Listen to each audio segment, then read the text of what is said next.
Hi, I'm Rear Admiral Owen Swart of the Federation Starship Dauntless, and I'm here today with another Star Trek Apologetics episode. In this episode, I'm going to be looking at a question that was sent to us by one of our patrons, Ares Soul Reaper. And his question, it's a two-part question. I'll do my best to answer both. First part goes like this. How does the shielding technology work in the Star Trek universe? I like this question because it's complicated. There's no easy answer.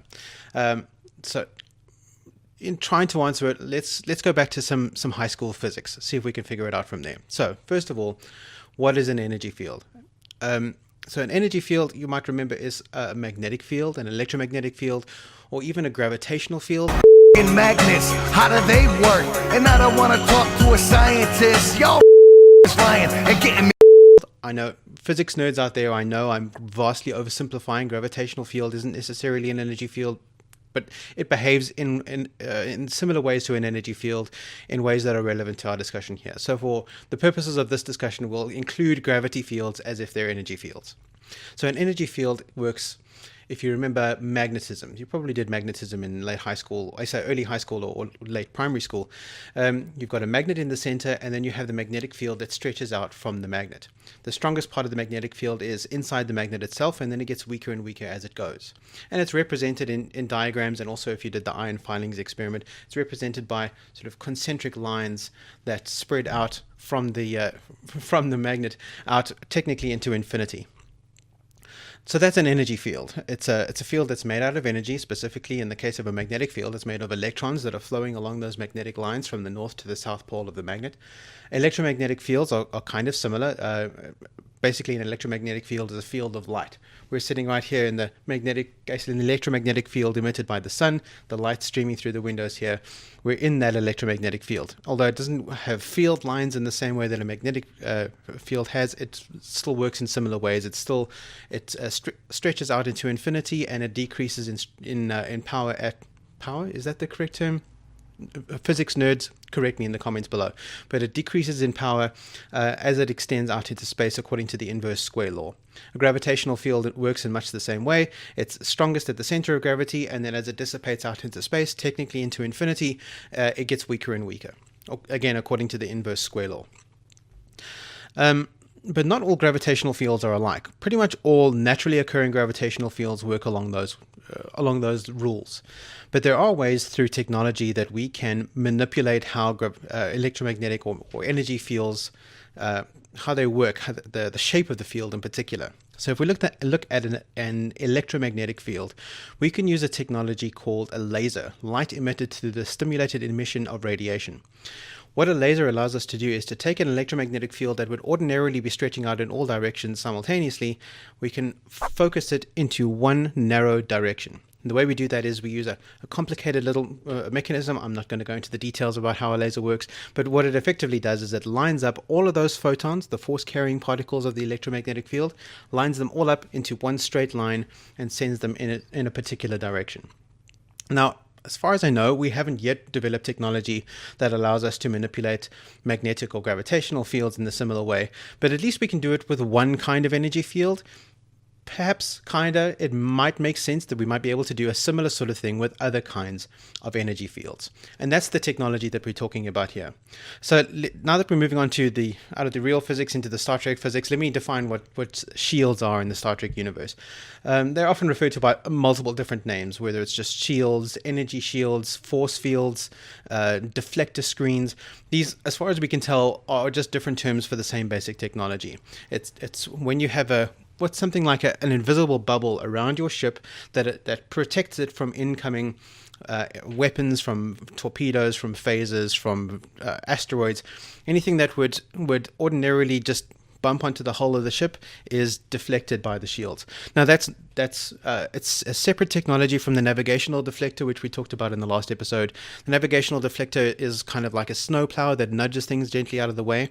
The force fields work quite differently. Instead of just having sort of a vague field in the vicinity, it has a very definite surface. But it's an invisible surface. It's not made of matter. It's made of something else. So what is that other thing made of? Well, as I hinted at, we're looking at something resembling an energy field. So The technology we're talking about now, this is space, future technology we don't have today. We don't understand how this works. It was invented in the Star Trek timeline by Charles Tucker III. He was building on other people's research, but he was the first one to form a solid force field using a combination of energy fields.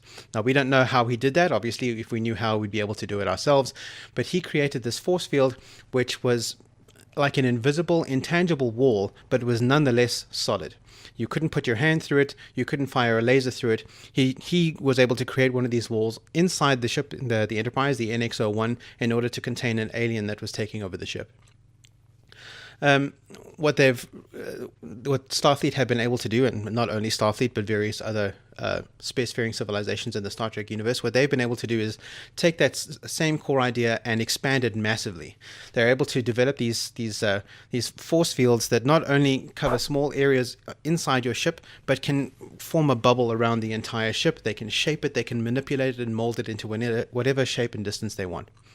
Now, it seems, as far as we can tell, to be a technology something like a laser, in which you're taking a naturally occurring energy field, but you're molding it and you're shaping it and you're forcing it into a specific place.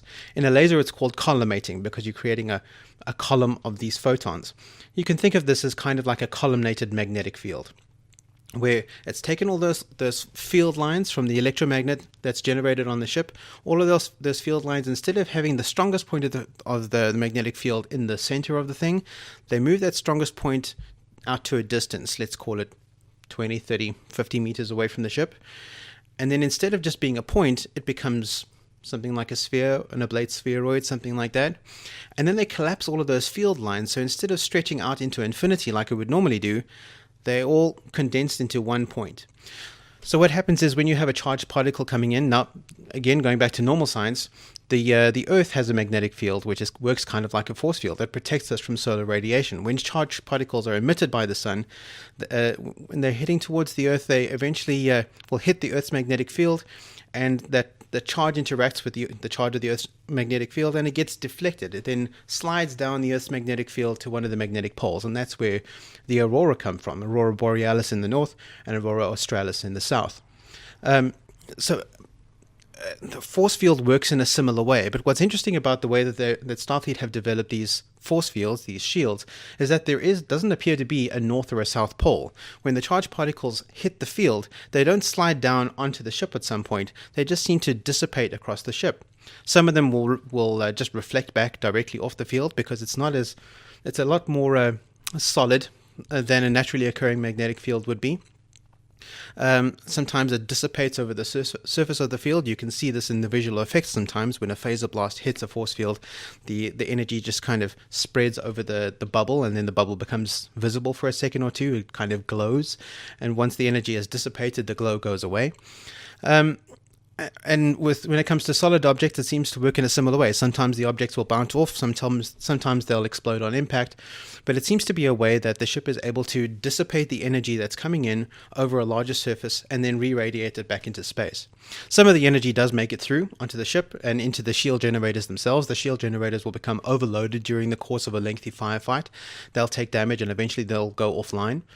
Some of the energy, like I said, will leak through, which is true also of a naturally occurring magnetic field like the Earth. Although some of the charged particles coming in are deflected, not all of them are, and some of them do make them all the way down to the Earth's surface, which is why we're able to detect things like X-rays and gamma rays from the sun here on the Earth's surface. Although most of that stuff is being deflected long before it touches us, some of it makes it all the way to the ground. Similar sort of thing happens with the force fields on a starship. But what's interesting about the force field technology we see in Star Trek is that it doesn't seem to be just a magnetic field. It appears to be an amalgam technology, partially magnetic field, partially an electromagnetic field, and possibly even gravitational field.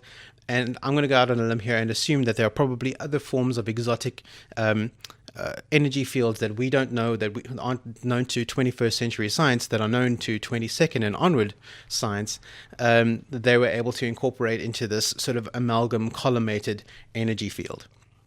All right, so I know that's really confusing, but I hope that I've done a fairly good job of explaining kind of sort of how it works.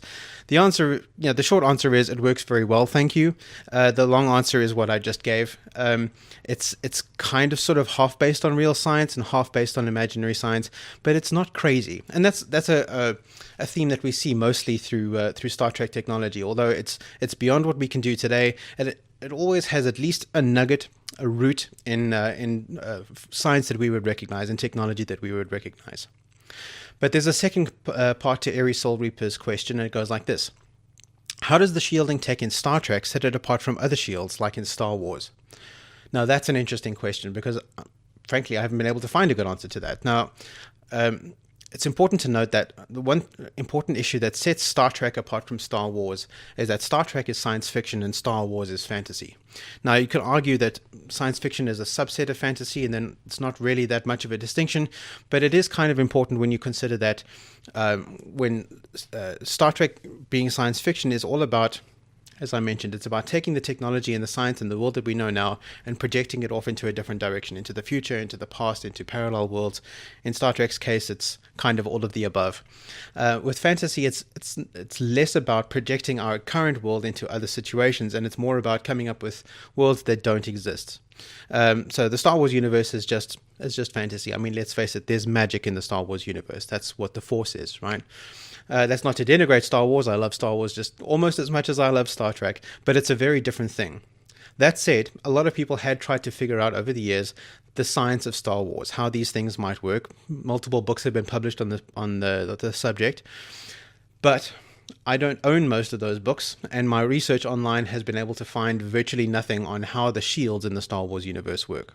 We know a few things about it. We know that the shields can be manipulated in similar ways to the shields in Star Trek. We know that not all space vessels have shields. It's pretty much only equipped on sort of combat-ready vessels, small fighters, large starships.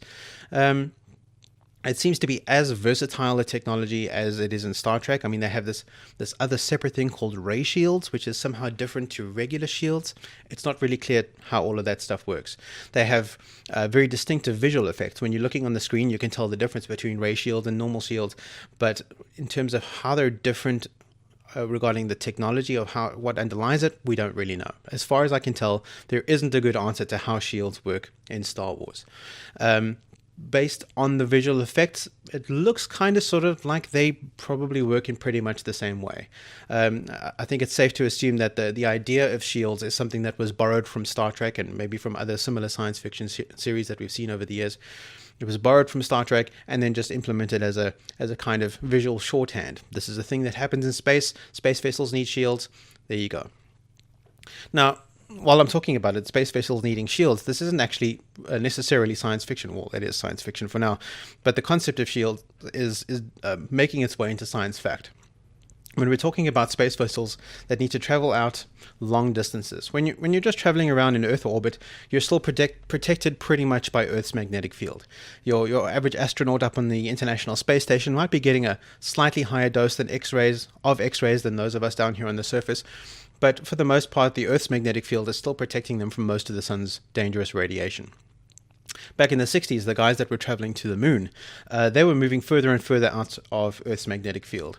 They were still well within it and probably still being protected from most of the worst radiation, but they were at higher risk of dangerous things happening. They just kind of got lucky that there weren't any major solar flares during the time that they were traveling from the Earth to the moon, because they would have been in trouble had that been the case.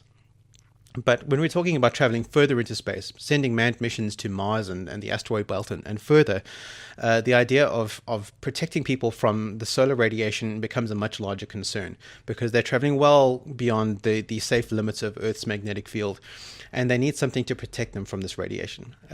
Oddly enough, the steel hull of a spaceship doesn't do a good enough job. A lot of that radiation will just pass straight through and give them all cancer. They'll die in space. Nobody wants that. But NASA and other organizations are considering the idea of maybe equipping these space vessels with something like a force field. Now, it wouldn't be a collimated bubble like it is in Star Trek, but a big, powerful electromagnetic field that encompasses the entire ship could probably protect the ship from most of the dangerous solar radiation in much the same way that either the Earth's magnetic field protects us or the shields on a starship protect them. There are other tricks that they're considering, which is things like lining the inside of the ship with little bags of water, because, funnily enough, water does a really good job of protecting you from dangerous radiation. Although that's not the kind of shields that we're talking about in Star Trek, it's still an interesting idea. One wonders if the aquatic Xindi that we saw in season 3 of Enterprise would even need shields on their ship to protect them from radiation, considering that their atmosphere is entirely water. But anyway, I'm getting off into the weeds here. I think I've pretty much done my best at answering Aries Soul Reaper's questions. If you have a question or if you have something that you'd like to hear me talk about, if you want to pick my brain on anything relating to Star Trek, something's always bugged you, something didn't make sense to you when you saw it on screen, please drop it in the comments below. You can find me on Discord. You can even find me on Facebook sometimes. That's a good place to ask me questions. If you want me to keep doing this kind of thing, I could really use a couple of dollars. If you wouldn't mind popping over to patreon.com/D20. You can help me out with a few shekels there, just a couple of dollars every month. That would go a long way. Would be much appreciated. But until next time, that's it. Swat out.